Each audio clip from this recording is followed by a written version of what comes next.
Berarti sholat kita belum berpengaruh terhadap hati kita, belum bisa merubah karakter kita.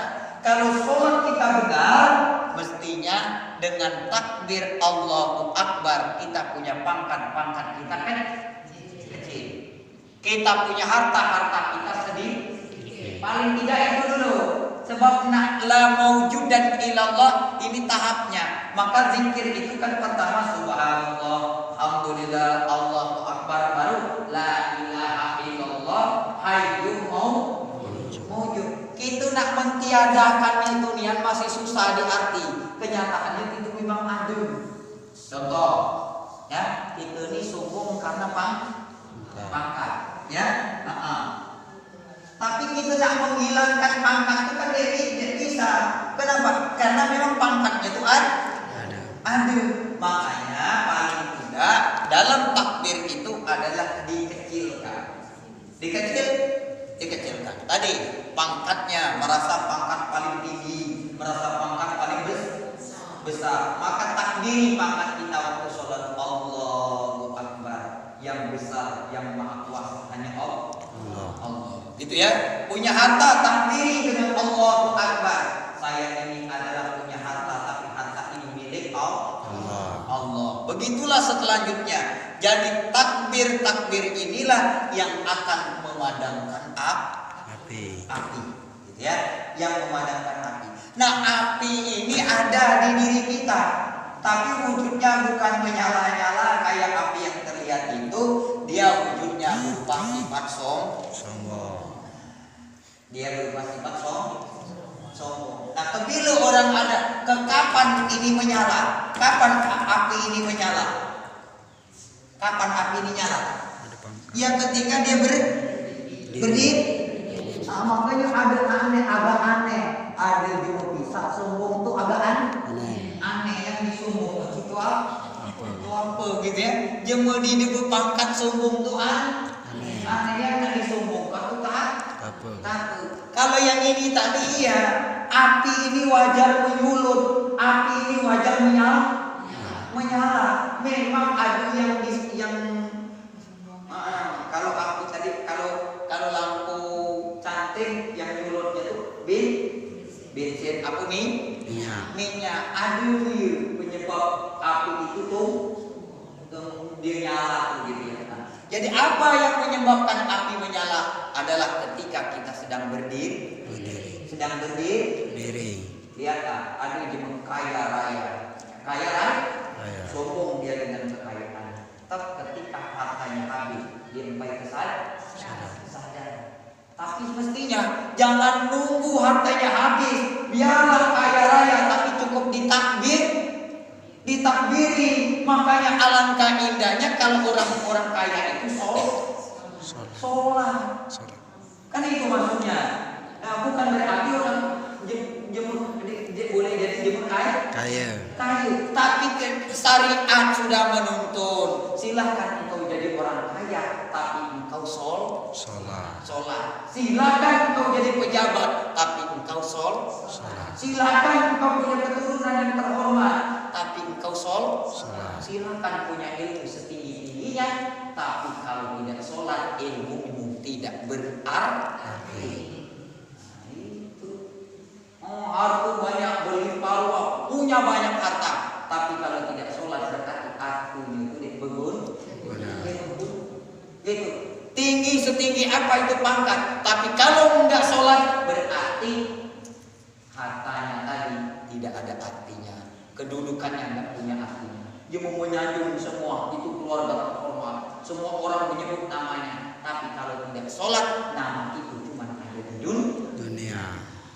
Maka dari itu pentingnya nih sholat nih, ya. Makanya penting. Jadi jangan sampai kita kok pengikut Thariqat Qadiriyah Al-Aqsabandiyah tapi enggak sholat. Kenapa? Karena orang Thariqat ini sesungguhnya dia ikut kanjeng Nabi Muhammad, ikut Rasulullah Shallallahu Alaihi Wasallam. Nabi Muhammad itu sholat.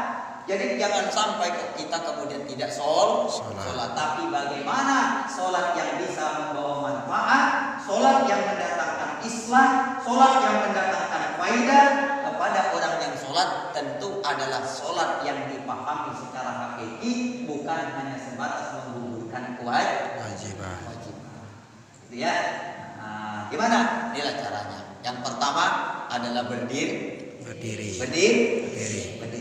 Itu takbiratul ihram sambil kita mimpi, ya Allah, saya menghadap kepadamu sebagai wujud saya adalah hamba. Aku angkat tanganku sebagai simbol bahwa aku, ya Allah, betul-betul mengakui Engkau lah yang Maha Agung. Dia meminta tolong nyembah kan boleh ini. Ngangkat tangan. Nyerah dia, angkat tangan. Nah, itu. Ya, kalau jemu itu nak diancam kondisinya mengangkat angkat tangan kan? Maksudnya apa? Nyembah. Nyerah. Maksudnya angkat tangan itu. Nyembah dia anakku. Bukan nyembah. Bahasa nyembah itu angkat. Nah, simbol tadi itu. Kenapa ngelur ini memang ini nyerah? Ini dulu ngangkat tangan tapi melawan itu. Jadi kalau memang angkat tangan itu berarti nyerah. Nah, pada kita berserah itu kepada Allahu Akbar, Allah yang Maha Besar. Bisa sholat gitu. Pasal sholat gitu. Jadi sholat latihan takbiratul ihram. Maknanya apa? Madamkan api. Ya? Madamkan api. Nah, mudah-mudahan dengan takbir ini tadi, Allahu Akbar. Api itu besar memang cukup kayak simbir. Apinya besar disiram pakai air segini. Paling cuma lele itu kan tambah nyala dia. Kan itu. Makanya kalau apinya itu besar, mestinya disiramnya pakai air banyak. Gitu ya. Siram. Nyala siram. Bahkan ada ciri-ciri tanda api itu hidup, siram. Mudah-mudahan. Makanya faedah orang sholat yang sesungguhnya pertama adalah tawadhu kepada Allah, tawadhu kepada sesama manusia. Itu tanda orang yang melakukan sholat. Dia tawadhu. Lalu tawadhu rendah hati. Itu kan tidak dia makanya jemu sholat itu tidak kepucuk. Sholat tidak kepucuk. Ya, kita kan jamaah tarekat ini selalu dilatih kalau minat ke bawah. Ya kan? Kita kan latihan kita ini kan latihan minat ke bawah. Bukan nyungak ke bawah. Kalau berjalan nyungak ke pucuk, teman telah berjalan nyungak ke bawah. Kampat telagu kan ini kebuhan kamu baca bel bersandung gitu ya. Makanya kalau berjalan minat ke bawah, gitu ya, minat ke bawah. Makanya kita thariqat qadariyah selalu sebelum zikir minat ke sini, ya, minat ke sini. Makanya waktu sholat sebenarnya sholat orang thariqat itu bukan ngelihat ke sejadah, tapi ngelihat ke sini. Yang dilihat sini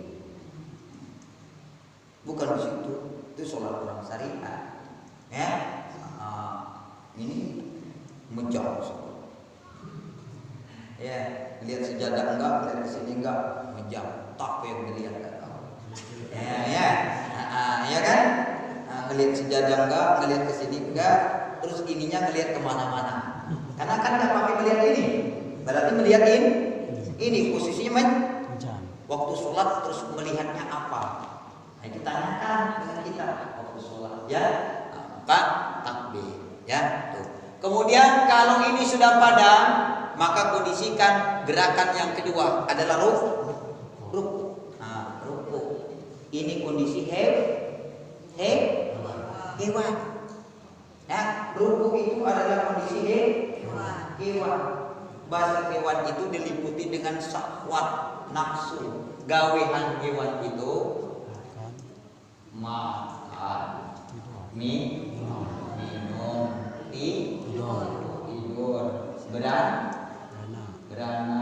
terus bolak-balik.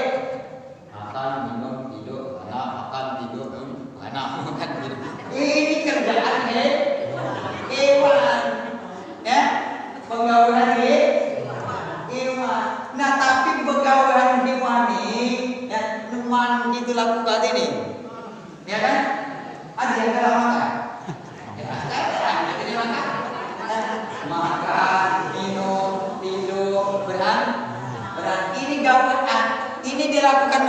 itu? Dilakukan manusia itu? Tapi jangan dulu kambing. Jangan dulu hewan. Gitu di manusia. Masya Allah. Hewan makan di tidak baca bismillah itu. Satu ada makanan ketok. Kan itu ya? Di situ ada makanan. Ini mau itu nak jenguk pun aku di maaf. Diambil yang penting kan. Itu ya. Ini tamak ya, tamak kondisinya. Nah, sifat ini angin. Ini angin. Pacak angin ke angin? Pacak yang capak angin. Ayo coba dulu. Kalau ini pacak di badan kah? Pacak di badan kah? Kalau yang ini pacak di ini kah? Angin pacak di angin kan? Angin, berani. Coba ada yang tahu angin nggak? Ada tahu angin nggak? Apa angin? Udara. Udara itu ya udara. Tahu? Angin tahu? Angin itu masuk ke tubuh kita dan kadang keluar. Kapan dia masuk? Lepas. Bila dia masuk? Lepas. Ketika kita menghirup nafas. Berarti dalam kaki Lepas. dan kaki angin. Masukkan angin. Keluar nanti keluar, iya. Jadi ini kan keluar masuk. Keluar masuk. Sekarang masuk baik di keluar bahaya di. Bahaya. Bahaya di. Masuk bahaya tapi di keluar bahaya di. Baik, maka ada kajian. Nah, kentut harus datang ke dokter mungkin operasi 3,5 juta. Gara-gara dia tahu kentut. Jadi supaya bisa kentut baik itu 3,5 juta. Nanti ini kentut kapan kena gratis hidup. Hidup baik bayar ya. Jadi masuk keluar. Ya. Ketika dia masuk berarti itu dalam kondisi dimasukin angin. Pertanyaan aku, angin yang masuk itu karakternya gimana? Tahu gitu? Yang masuk itu anginnya sifatnya. Sesungguhnya yang membuat kita bergerak melakukan sesuatu ini karena di tubuh kita ini ada oksigen. Ada angin yang berputar masuk ke sini. Hanya tadi ada angin yang benar, ada angin yang enggak benar. Nah, angin yang enggak benar itulah yang mendorong orang untuk berbuat berbuat orang untuk berbuat rakus, tamak itu yaitu tadi rakus aktivitasnya mengikuti hawa nafsu yang dipentingkan adalah syahwat. Cirinya cuma dihabiskan makan, minum, tidur, beranak putar-putar itulah. Bagaimana hidup ini terpenuhi 3 hal ini? Itu kondisi dalam keadaan roh. Maka supaya ini bisa hilang, angin ini bisa keluar dan dia masuk. Ketika masuk angin yang benar, maka ketika rukuk kita ucapkan subhana rabbiyal azim wa bihamdihi subhana rabbiyal azim. Maha suci Allah, zat yang maha agung. Wa bihamdi, dengannya aku memuji. Ya, subhana harus disucikan. Jangan sampai yang masuk ini adalah selain Allah. Subhana, maha suci Allah. Tidak boleh yang masuk ini adalah kecuali tanpa atas kehendak dan karunia Allah. Kalau ada yang masuk diizinkan, itulah yang pantas kita ucapkan wa bihamdi, memuji. Aku nak bertanya, lah ini yang masuk ke kita pernah ngecek dah kilo apa karung? Pernah kita ngecek diri yang masuk tuh yang kilo, yang keluar yang kalau pernah. Kenapa? Karena tidak diiringi dengan zikir. Tidak diiringi dengan zikir. Itu kan. Makanya dulu sudah saya sampaikan, mestinya kita itu kan 86 kali zikir menyebut Allah dalam 1 menit. Mestinya setiap menit 1 menit itu kita tuh berzikir nyebut Allah tuh Allah tuh 86 kali. Pertanyaan, apakah kita sudah bisa lalu itu? Semenit 86 kali. Semenit 86 kali. Bisa nggak? Latih ya. Caranya gimana? Zikirnya di kecakar tasbih. Tapi zikirnya adalah pakai hidung.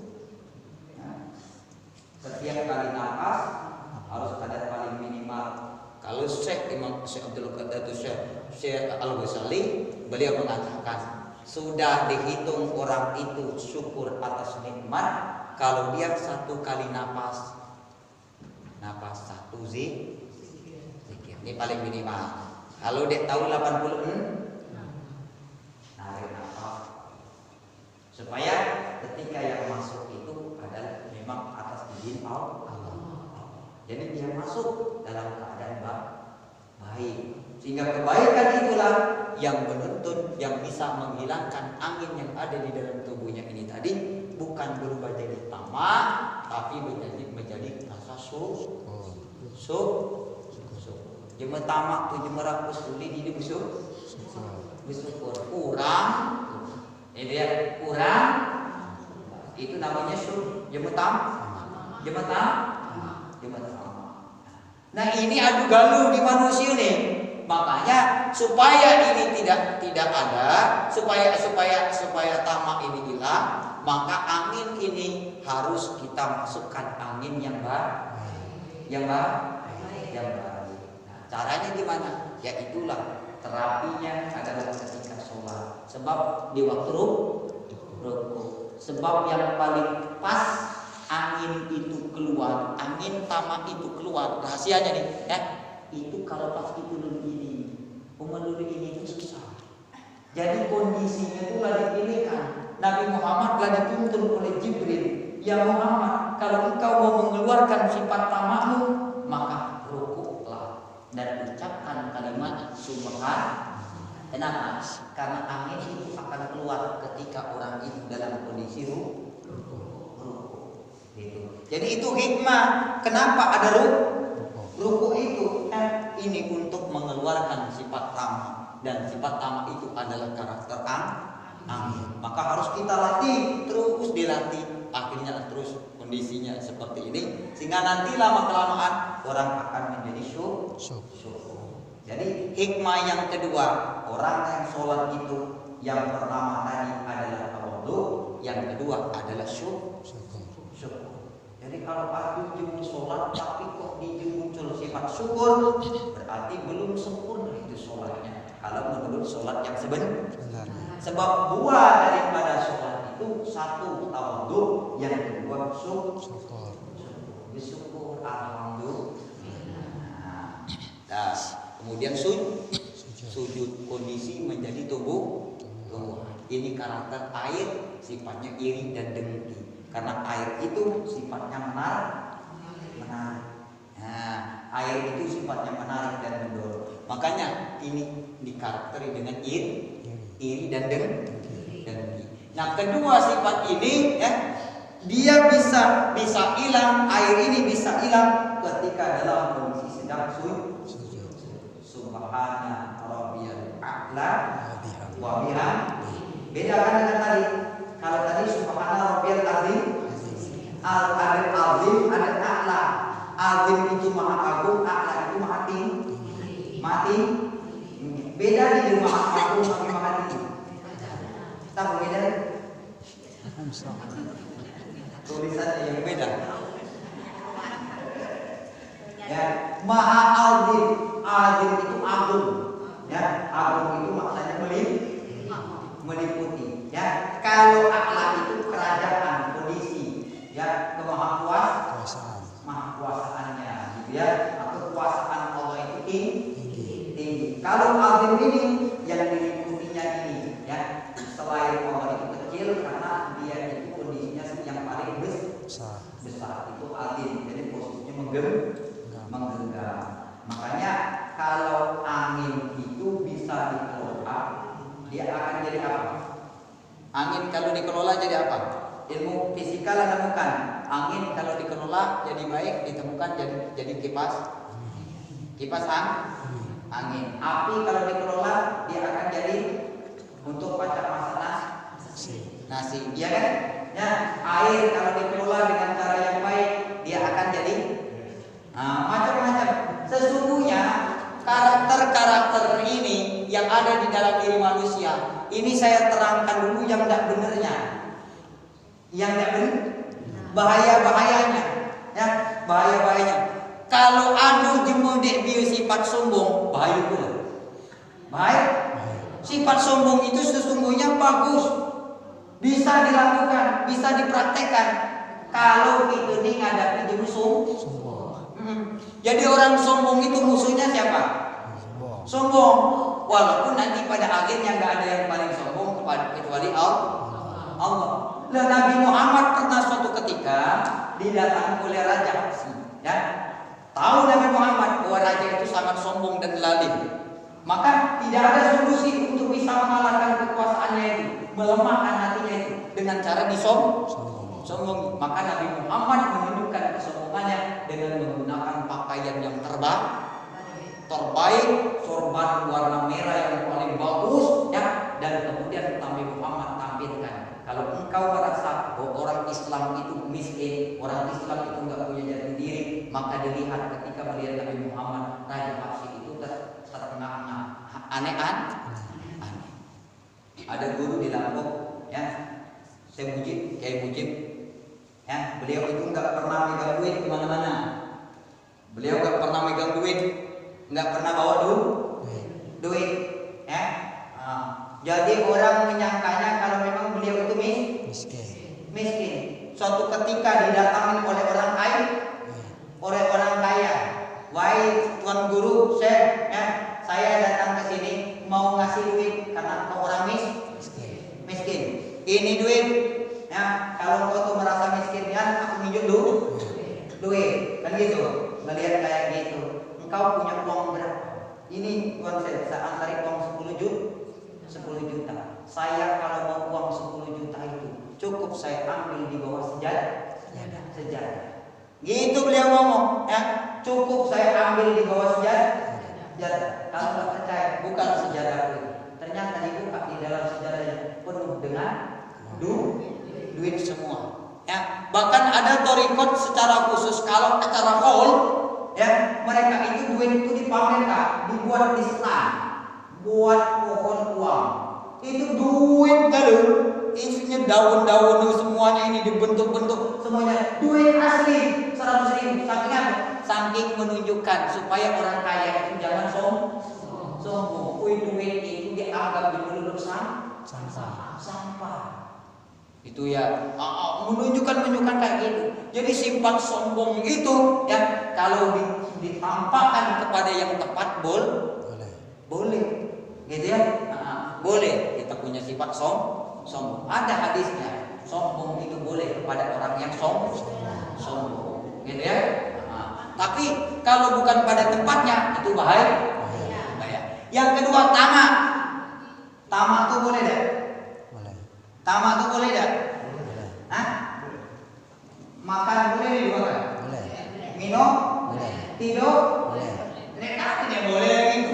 Ya, makan, minum, tidur, ya, menikah itu boleh. Bahkan ini kalau dikemas dengan cara yang baik, setelah bisa dikalahkan, bisa dikendalikan, makan bisa jadi pahala.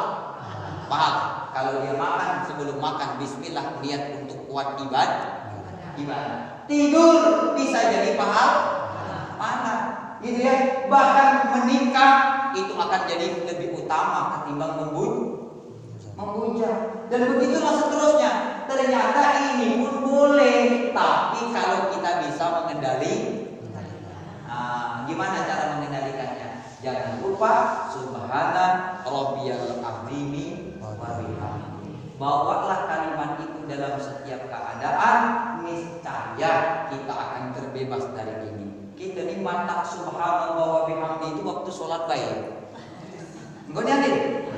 Hah? Umat di sholat terbaca di situ. Hah?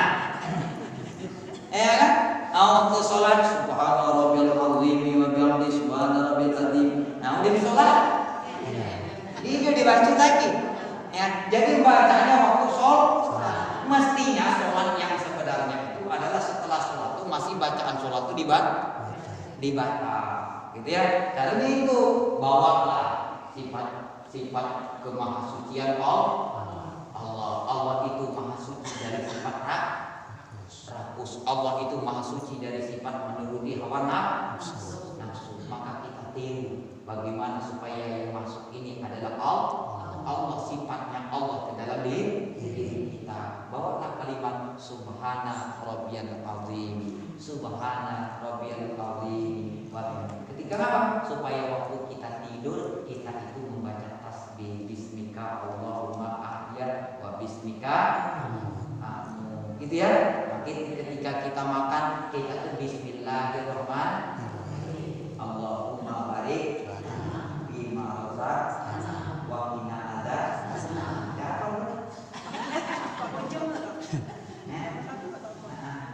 Ya, tapi dibacanya gitu Mas aku. Waktu makan doa itu hanya khusus untuk ketika makan. Yang pasti jangan dipakai ketika nak bisin. Akan kecil. Berarti kan ini ada doa khusus. Kalau makan itulah ciri dulu yang baca subhanallah. Ya, orang yang sudah bisa meninggalkan sahabatnya dengan rukuk seperti ini, maka ketika dia setelah sholat dia selalu terbawa dengan rukuknya tadi. Rukuknya tadi selalu dibaca, gitu ya.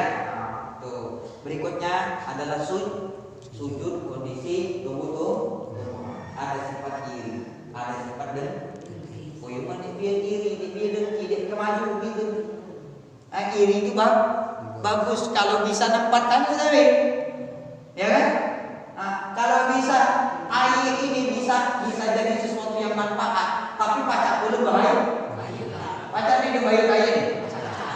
Begitu banyak rumah tenggelam, begitu banyak rumah hancur gara-gara apa itu? Air. Tapi kalau bisa dikelola, maka dia akan jadi manfaat. Maka kalau ada kancing dah masuk torikok kita belum iri, ilo itu. Ada kancing lah baca Quran kita belum iri, ilo. Ada kancing banyak sedekah, itu dia iri, ilo. Kan itu ya. Yang ilo itu adalah iri, pingin nikmat betul langit. Kan itu ya. Jadi ada kita cuma beli kulkas, demam sambil berdoa ya Allah mudah-mudahan pagi rusak, ya kan? Ya, dia membuat rumah mudah-mudahan pagi demam, ya. Jadi dia ingin nikmat yang diberikan kepada orang itu hilang, itu jelek. Sebab kenapa? Ketika kita punya hal yang seperti itu, itulah yang disebut dengan banjir bandang. Makanya sifat iri itu bahaya. Itu banjir bandang. Ya, dia datang dan tiba-tiba rumah hancur. Oleh apa? Oleh iri. Makanya sifat iri ini paling bahaya. Ya, sifat iri ini paling bahaya kalau salah Jadi supaya ini benar gimana? Tadi iri dalam perkara akhir dan tidak iri dalam perkara dunia. Ya, iri dalam perkara akhir dan tidak iri dalam perkara dunia. Ada kancing beli mobil, alhamdulillah. Nak cakarin alam mobil ini jauh karena tetangga sebelah beli mobil. Dan itu kalau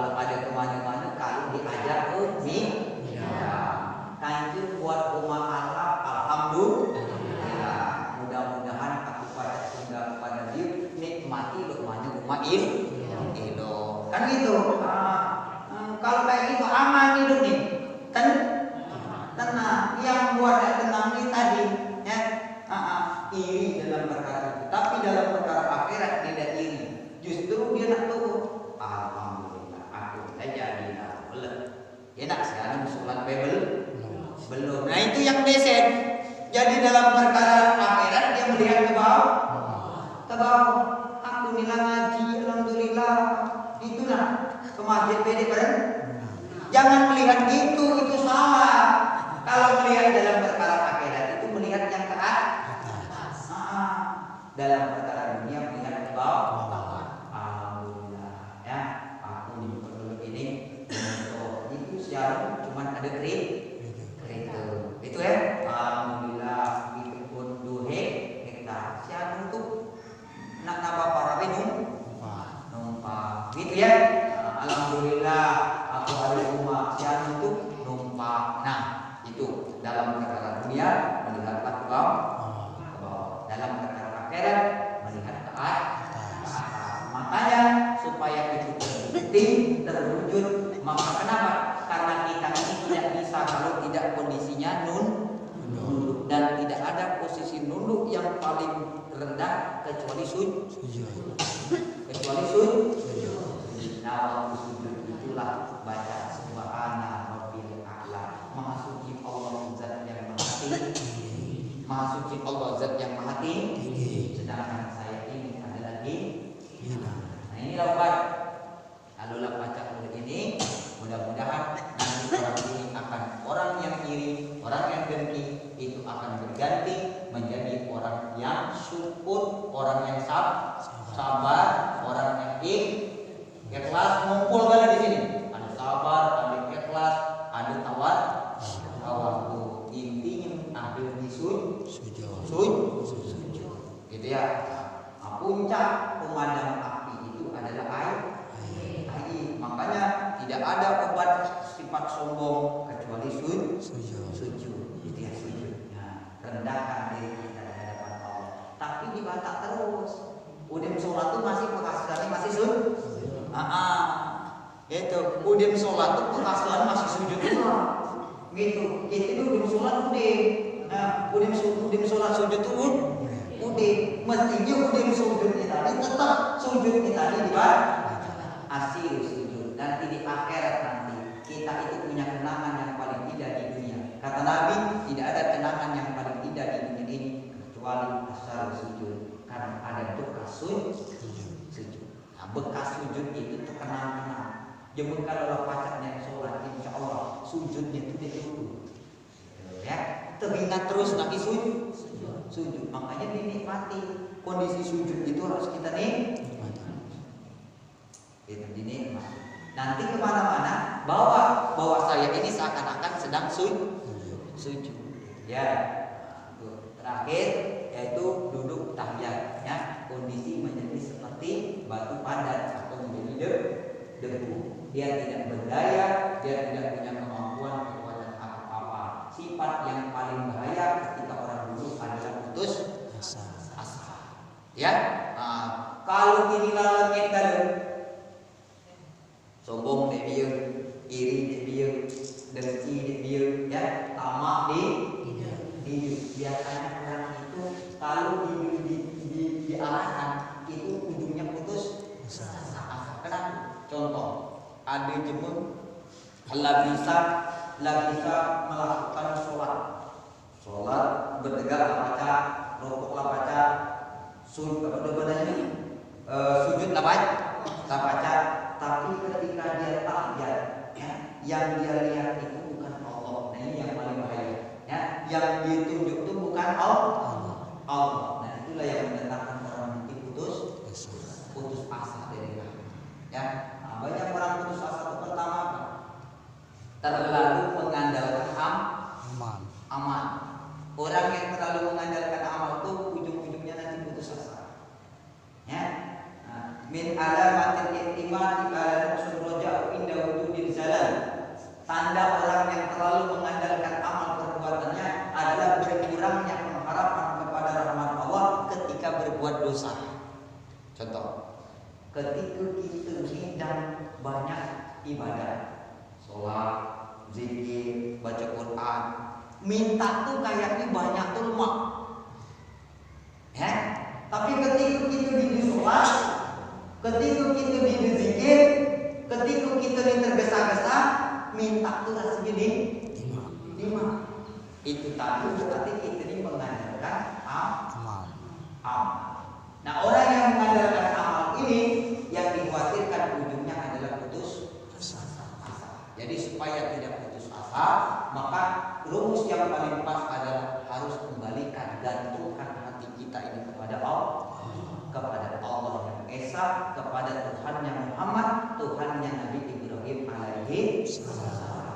ya.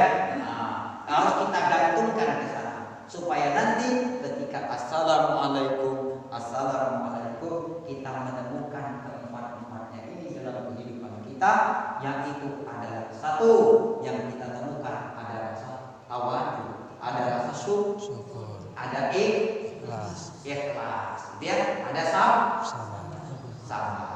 Yang terakhir adalah istiqomah. Kesimpulan itu adalah min ibadikas sholihin. Jadi sholat itu adalah puncaknya amalan orang soleh. Tidak bisa sholat kecuali orang soleh. Gitu ya. Makanya keruan tadi kalau nggak bisa sholat berarti itu kelompok orang soleh. Ya, Nabi Muhammad sudah mengikrarkan assalamu alayka ayyuhan wa rahmatullahi wa barakatuh. Assalamu alayna wa ala ibadillahi sholihin. Jadi ketika Nabi Muhammad selesai sholat, Allah kemudian menyampaikan salam. Wahai Muhammad, aku ucapkan selamat, salam sejahtera untukmu. Dijawab oleh Nabi Muhammad, ya Allah, jangan cuma untuk aku, tapi limpahkan juga untuk orang soleh. Ini untuk orang soleh siapa? Yaitu orang yang selesai bisa menemukan sampai salam dari takbiratul ihram sampai salam. Yaitu tandanya satu, kalau menurut kajian tasawuf, orang yang sholat itu adalah orang yang bisa tawadu, orang yang bisa syukur, orang yang bisa sabar, orang yang bisa ikhlas, dan orang yang bisa istiqomah. Itulah orang yang sholat menurut kajian taib. Mudah-mudahan kita latihan terus supaya kita nih semakin lama sholat kita itu berbuah, berpengaruh kepada ketawaduan. Insya Allah. Amin.